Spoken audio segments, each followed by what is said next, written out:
जी भाई पाकिस्तान सारे दोस्तों को गुड मॉर्निंग।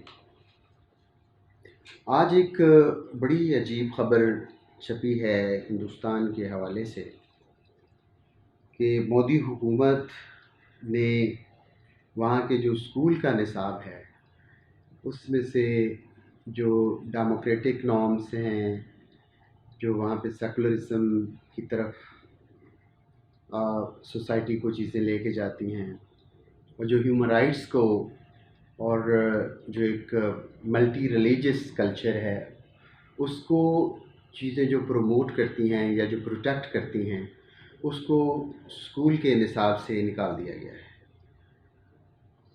ये बड़ी ही बदकिस्मती की बात है कि इंसान जो हैं वो अपने ही इंसानों के ख़िलाफ़ हर वक्त सोचते रहते हैं कि इनको कैसे डैमेज किया जा सकता है, कैसे इनको मारा जा सकता है। इंसान पैदा हुआ है कि वो जिए, खुदा चाहता है कि सारे इंसान जिए, लेकिन इंसान एक दूसरे को मारने का सोचते रहते हैं। वो इंसान जिसने खुद ही मर जाना है एक दिन। लेकिन अफसोस है कि इंसान जिसको में इंसानियत के लिए मज़ाहिब आए, कल्चर आए, लेकिन इंसानों ने एक दूसरे को मारने, डैमेज करने, नुकसान पहुंचाने, उनको ह्यूमिलिएट करने, उनकी तज़लील करने, उनको दुख पहुंचाने, वो हमेशा यही सोचता रहता है। और मेरा ख़्याल है कि जो हम कहते हैं कि इंसान अशरफुल मखलूक़ात है, मेरा ख़्याल है कि उसके अशरफ होने या एक अज़ीम होने में सबसे बड़ी रुकावट उसकी ये एक ख़ामी है कि वो दूसरे इंसानों को स्पेस नहीं देता, उसको फैसिलिटेट करने के लिए तैयार नहीं है। जो ख़ुद अपने लिए वो एक सहूलत चाहता है या मर्तबा चाहता है, मुकाम चाहता है, वो दूसरे के लिए कतन पसंद नहीं करता। अब बीजेपी की हुकूमत और हिंदुत्व की आइडियालॉजी, आरएसएस की कार्रवाइयाँ और आर्य समाजिस्ट और हिंदू महासभा का बैकग्राउंड और ये सब कुछ लेके, और ये जितनी सारी मैंने बातें की हैं, इसका मतलब है नफ़रत, नुकसान, ह्यूमिलिएशन, डिग्रेडेशन। इन सब का ये मतलब है कि वहाँ पे बीजेपी की हुकूमत जब से बरसर इक़्तिदार आई है, किसी अक़लियत के लिए कोई खैर की खबर नहीं है। अब आप देखें कि जो अखबार मेरे सामने है कि इन्होंने वादा किया कि बहुत ज़्यादा सिलेबस है स्टूडेंट्स के लिए और the burden of this heavy syllabus should be lessened और 30% इसमें से हम कटौती करेंगे।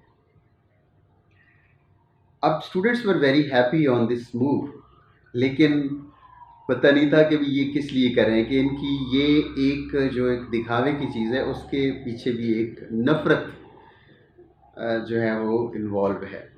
लिहाजा उन्होंने जो भारतीय central board of secondary education है उसने जो वादा किया था 30% कटौती का, उसको अब इम्प्लीमेंट कर दिया गया। और इम्प्लीमेंट क्या किया गया, इट्स इंटरेस्टिंग कि जितने भी सरकारी स्कूलों का सिलेबस है उसमें से जमहूरी हुकूक, सेकुलरिज्म, फेडरलिज्म और सिटीज़न के जो राइट्स हैं, सिटीज़न राइट्स, इन सब को निकाल दिया गया है। और उसमें वही जो उनका एक मंशूर है या एक मकसद है कि मुल्क को हिंदुत्व आइडियालॉजी है उसके मुताबिक एक हुकूमत कायम की जाए, एक मजहबी हुकूमत, और ब्राह्मण हिंदू हुकूमत नहीं बल्कि ब्राह्मण हिंदू हुकूमत कायम की जाए। ब्राह्मण हिंदू से मुराद है जितने भी दलित हैं वो सारे ग़ुलाम होंगे, और जितने भी मुसलमान होंगे, सिख होंगे, क्रिश्चियंस होंगे, बुद्धिस्ट होंगे, वो सारे या तो वहाँ से निकल जाएं या फिर उनको ज़बरदस्ती हिंदू बना लिया जाएगा, हिंदू मत में शामिल कर दिया जाएगा, और वो सारे फिर अपनी जो क्लासिफिकेशन ऑफ सोसाइटी है कि ब्राह्मण जो है वो राज करेंगे और बाकी उनकी ग़ुलामी करेंगे, उनकी नौकरी करेंगे, और ये सारी एक आइडियालॉजी है उनकी। और जो उनकी बात नहीं मानेगा उनको वो कत्ल कर देंगे या वहाँ से वो उनको निकाल देंगे। तो ये सारी एक आइडियालॉजी है जिसके ऊपर काम करने के लिए उन्होंने ये बहुत ही बड़ा कदम उठाया है। और इससे पहले भी आप देखते हैं कि जो उन्होंने दस्तूर साजी की है, जो लेजिस्लेशन की है, उनमें अक़लियतों को कुचलने, दबाने, उनको मारने, उनके शहरी हुकूक ख़त्म करने के लिए जितने भी इन्होंने लेजिस्लेशन की है, उसमें उन्होंने खुशखबरी नहीं अपने शहरियों के लिए सुनाई। हालांकि ब्राह्मण पहले भी राज कर रहे हैं, लेकिन इंसान जो है वो बुनियादी तौर पे भूखा है, वो बिल्कुल नाशुक्रा इंसान है कि जो उसके पास है वो उसका नहीं करते। अब ये देख लें, जो इक़्तिदार में है, जो लोग जो अमीर हैं, दौलतमंद हैं, उनकी भूख और गुर्बत ही नहीं जाती कि वो अरबपति हैं। इसके बावजूद जब वो हुकूमत से निकलते हैं तो उनके करोड़ों रुपए की, अरबों रुपए की जो करप्शन निकलती है कि वो खाए जा रहे हैं, उनकी गुर्बत ही नहीं ख़त्म हो रही, उनकी भूख ही ख़त्म नहीं हो रही। तो मेरा ख्याल है कि जो हमारी सोसाइटी में भी गरीबों को भूल जाना चाहिए। गरीब तो अपनी ज़िंदगी बसर कर रहे हैं जैसे जैसे। तो मेरा ख्याल है अल्लाह करे कि आने वाले कोई 10-20 साल में ये जो अमीर हैं, जो दौलतमंद हैं, खुदा करे कि इनकी भूख ख़त्म हो जाए, इनकी गुर्बत ख़त्म हो जाए, इनकी गरीबी निकल जाए, और इनकी पूरी दुनिया के जो बैंक्स हैं उनमें इनके जो है ना वो इतने पैसे हो जाएं कि इनकी आने वाली कम अज़ कम अगली नस्ल जो है वो कह दें कि जी अब हमारी भूख ख़त्म हो गई है, हम मुल्क की खिदमत करेंगे। तो ये इस तरह अजीब रवैया है हमारे इंसानों का कि अल्लाह उनको इतना नवाजता है, इसके बाद उनकी भूख ही ख़त्म नहीं होती। ब्राह्मण शुरू से लेकर राज कर रहे हैं और हमेशा जो है ये दूसरों की ग़ुलामी में रहे, लेकिन अपनी कम्युनिटी में उनका जो है वो यही रहा है कि वो सुपीरियर है। लेकिन वो ग़ुलामी, दूसरों की हुकूमत में ग़ुलामी में रहते हुए भी राज कर रहे थे क्योंकि वो सुपीरियर थे। इसके बावजूद उनकी ये भूख नहीं ख़त्म हो रही, और उनकी भूख जो ख़तरनाक हद तक है वो ये है कि दूसरों को ख़त्म कर दें, उनका वजूद ही तस्लीम नहीं करते। तो ये सबसे बड़ी प्रॉब्लम है। तो उन्होंने फिर जो 10वीं जमात की जो पॉलिटिकल साइंस है उसके निसाब से तहरीक आज़ादी से मुतल्लिक जितनी भी तहरीकें थी, जितनी मूवमेंट्स हैं वो निकाल दिए हैं, और उसके बाद जमहूरियत से मुतल्लिक जितने भी लेसन्स थे वो सारे एलिमिनेट कर दिए हैं। बहुत ज़्यादा वहाँ पे जो लेफ्टिस्ट हैं उन्होंने वहाँ पे शोर मचाया है। दिल्ली यूनिवर्सिटी ने आवाज़ उठाई है, और इंसानी हुकूक की तंजीमें और समाजी कारकुन भी, उन्होंने भी इस इक़दामात के ख़िलाफ़ आवाज़ उठाई है। लेकिन वज़ारत तालीम का एक ही उसूल है कि ऑल इज़ वेल, कि वेरी गुड, बहुत अच्छा काम किया है। ये एक सिलसिला है। अब इसके ऊपर ज़रा थोड़ा सा अगर हम तबसरा करें तो उसके मुख्तलिफ पहलू निकलते हैं। एक तो ये है कि जब कौमें ग़ुलामी से आज़ाद होती हैं उसके दो रवैये होते हैं निसाब के हवाले से, कि क्या हमने ये जो ग़ुलामी का अरसा है वो हमने अपनी नौजवान नस्ल को, आने वाली नस्लों को पढ़ाना है या नहीं पढ़ाना। ये रवैया है कि उसको पढ़ाया जाए। ग़ुलामी के अरसे को पढ़ाने से उनकी खामियां और उसके जो रिज़ल्ट्स हैं, ग़ुलामी क्यों हुई, यहाँ के लोग ग़ुलाम क्यों बन गए, जो गैर मुल्की ताकतें हैं वो क्यों यहाँ पे आके काबिज़ हुई, ये सारी जो एक सिनारियो है वो आने वाली नस्लों के सामने रख दें ताकि वो उस गलती को रिपीट ना करें, और वो गलतियाँ जो उनकी पहली नस्लों ने की हैं वो उन गलतियों को दूर करके एक बेहतर मुस्तकबिल की तामीर करें। इस लिहाज से हम अपना जितना भी सिलेबस होता है उसमें जो कॉलोनियल पीरियड है उसको एलिमिनेट नहीं करते, लेकिन एक रवैया ये है कि उसको एलिमिनेट ना किया जाए बल्कि आने वाली नस्लों को खूबियाँ, खामियाँ, रिज़ल्ट, असबाब उसके सारे पढ़ा दिए जाएँ ताकि वो एनालिटिकल स्किल के साथ आगे बढ़ सके। दूसरा रवैया ये होता है कि जो गुलामी का पीरियड है, जो कॉलोनियल एरा है, उसको एलिमिनेट कर दिया जाए, सिलेबस उसको बिल्कुल वॉश कर दिया जाए और बिल्कुल पढ़ाया ना जाए। और उस अरसे में वहाँ की जो लोकल डेवलपमेंट क्या हुई है, इकोनॉमी क्या थी, कल्चर क्या था, एक दूसरे के साथ मिलजुल कर रहना वो क्या था, ये सारी जितनी भी जो चीज़ें हैं वो उसको पढ़ाया जाना चाहिए। और कॉलोनियल पीरियड गुलामी के आसार जो हैं वो ख़त्म कर दिए जाएँ। ये दो, लेकिन उमूमन जो है वो पहला रवैये को इख्तियार किया जाता है। अब बीजेपी ने एक तीसरा रवैया निकाल दिया है। अब स्कॉलर्स जो हैं उनको ये, या एजुकेशनिस्ट हैं, उनको ये ख्याल रखना चाहिए कि तीसरा एक रवैया भी बीजेपी की पार्टी ने निकाल दिया है। वो ये है कि जो तारीखी और आर्कियोलॉजिकल फैक्ट्स हैं उससे टोटली इनकार कर दिया जाए और उन इलाकों को बिल्कुल ही चेंज कर दिया जाए कि बस अगर एक जंग एक जगह पे हुई है और वो कहते हैं जी कि सारी किताबों से ख़त्म कर दें और इसको फ़लाँ जगह पे साबित कर दें, उसकी ट्रांसफ़र कर दें, उसकी जंग की जो लोकेशन है और ये सारे फैक्ट्स को।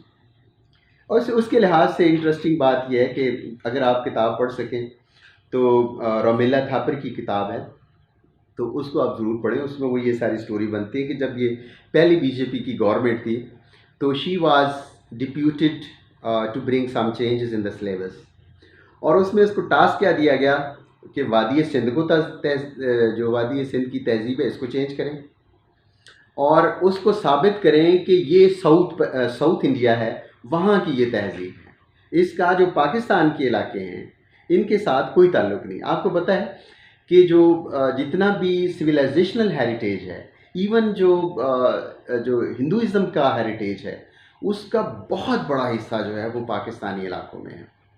और यहाँ पे जितने भी आप सिंध में चले जाएं तो आपको जो मंदिर हैं और उनकी एक हिस्टोरिकल बैकग्राउंड है, वो एक रिच हेरिटेज आपको मिलेगा। उसके बाद कटास राज है, उसके बाद टेक्सला है, तो ये आपको ऐसा बहुत ज़्यादा एक चीज़ आपको मिलेगी कि जो पाकिस्तान में बेस करता है। तो उन्होंने ये असाइनमेंट दी कि आपने ये साबित करना है कि ये जो वादी सिंध की जो तहज़ीब है ये सारा कुछ भी नहीं है, ये यहाँ से एक्चुअली साउथ इंडिया में की ये तहज़ीब है और वहाँ पे ये सारा कुछ है। तो Romila Thapar was a credible scholar, so she refused. उसने इस चीज़ को आगे टेकअप नहीं किया, लेकिन उन्होंने इस कोशिश को जारी रखा हुआ है और जिसका अमली मुज़ाहरा किसी न किसी तरह से वो करते रहते हैं। अब नरेंद्र मोदी जो हैं वो उनके बारे में कहा जाता है कि वो चाय बेचते थे। कोई मेहनत करना कोई गलत बात नहीं होती, लेकिन उसके जो साइकोलॉजिकल इम्पैक्ट्स होते हैं वो एक हकीकत है। और उसका आप कल्चरल जगह पे जाएं कि जो जब गरीब जो है वो कोई इक़्तिदार में आता है तो उसके दो रवैये होते हैं, या तो वो बहुत हम्बल होगा और बड़े क्रेडिबल और क्रिएटिव होगा और बहुत फैसिलिटेटिव होगा, क्योंकि उसने खुद दुख देखे होते हैं, बहुत ज़्यादा उसने डेप्रीवेशंस देखी होती हैं, लिहाजा वो हर जगह किसी मजबूर को देखता है तो वो कहता है कि भी किसी वक्त मैं भी इसका शिकार था। तो वो बड़े ही फैसिलिटेटिव इंसान होता है और बड़ी रिफॉर्म्स करता है और लोग उससे खुश होते हैं। दूसरा रवैया ये होता है कि वो अपनी गुर्बत का बदला ले रहा होता है, जो उसने डेप्रीवेशंस देखी होती हैं, तो वो कहते हैं कि जिस प्रोसेस से मैं गुजरा हूँ तो दूसरे को मैं सहूलत कैसे दूँ, तो वो एक नेगेटिव अप्रोच में होता है। नरेंद्र मोदी का रवैया ऐसे ही लगता है कि वो हर किसी इंसान को नुकसान पहुँचाता है और दुख में देखना चाहता है। आप ये देखें इस वक्त जो हमारे जो सिख हैं वहाँ पे दलित हैं, क्रिश्चियंस हैं, मुसलमान हैं, वो कैसे सुख की नींद सोते होंगे। बस सिखों की मूवमेंट, जिनका जो दरबार साहब को देखते होंगे, जो गोल्डन टेम्पल को, और उनको 84 याद आता होगा, तो वो कैसे सोते होंगे, उनको कैसे सुख आ, जिनके बच्चे उन्होंने टेररिस्ट करार दे के पुलिस मुकाबलों में मार दिए, वो माएँ, उनकी बहनें कैसे सोती होंगी, उनके बच्चे कैसे सोते हैं। जो मुसलमान हैं उनको ये ही नहीं है कि ये या तो हम अपना धर्म छोड़ दें और या हम हिंदू हो जाएं या फिर हम किसी और जगह पर निकल जाएं। कहाँ जाएंगे हम, किधर जाएंगे? हम इस मुल्क में सदियों से रहते हुए अब इस मुल्क के शहरी नहीं हैं। हमें ये क्वेश्चन कर देंगे उनको कैसे सुख की नींद आती होगी। तो ये आप देखें कि ये एक दूसरा रवैया है कि जिसको हम पंजाबी में, अपने पंजाब में ये कहते हैं कि भुखे दी धी रजी ते खे उड़ावन लगी, कि वो बरसरे इक़्तिदार आया है तो आपको अल्लाह ने इज़्ज़त दी तो लोगों को इज़्ज़त दें, फैसिलिटेट करें। लेकिन ये वो रवैया है कि जो अपनी गुर्बत का बदला अपने ही लोगों से वो ले रहे हैं, और सिर्फ इस नाम से कि ताकि जो हिंदू राष्ट्र है वो खुश, जो हिंदुत्व के जो एक्सट्रीमिस्ट हिंदू तबका है, चूँकि उसको बहुत वोट मिले हैं और वो चाहते हैं कि इस पॉलिसी को कंटिन्यू किया जाए ताकि अगले इलेक्शन में भी उनके ये वोट सिक्योर हो जाए। अगर उनको मिनॉरिटी के वोट नहीं भी मिलते तो कोई बात नहीं, मेजोरिटी इनकी है, सो मुझे अपनी जो पॉलिटिकल पावर है उसको रिटेन करनी चाहिए। उनको किसी इंसान के दुख या दर्द का एहसास नहीं है। अब आप ये देखें कि भारत जो है वो एक multilingual, multi religious, multi cultural country है। उसमें बहुत ज़्यादा मज़ाहब हैं, बहुत ज़्यादा कल्चर्स हैं, बहुत ज़्यादा ज़ुबानें हैं, उनकी तहरीकें चल रही हैं, और ये एक यूनिवर्सल रियलिटी है कि जहाँ पे कल्चर ज़्यादा होते हैं वहाँ पे हुकूमत की जा सकती है सिर्फ रवादारी से, मोहब्बत से, और मज़हब सबसे बड़ी ताकत है। लेकिन आप देखिए कि बड़े सगीर में या बाकी दूसरी दुनिया में भी मज़हब कल्चर को मार नहीं सका।